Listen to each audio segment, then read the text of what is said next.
What's up sa inyo mga budol? Ngayon ay maglilinis tayo ng rigid fork at papakinangin din natin ito. Ang brand nga pala nito ay Pulo, made in China, nagawa ng 2004 August.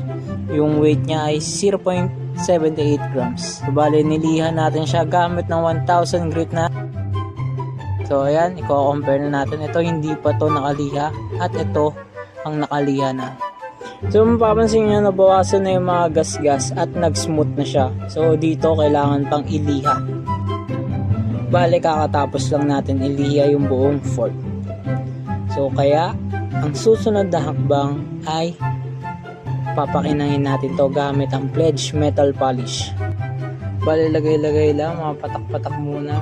Siyempre wag tayong mahihiya maglagay ng madami para mas lalong kuminang yung ating rigid fork. So, makikita na natin yung resulta.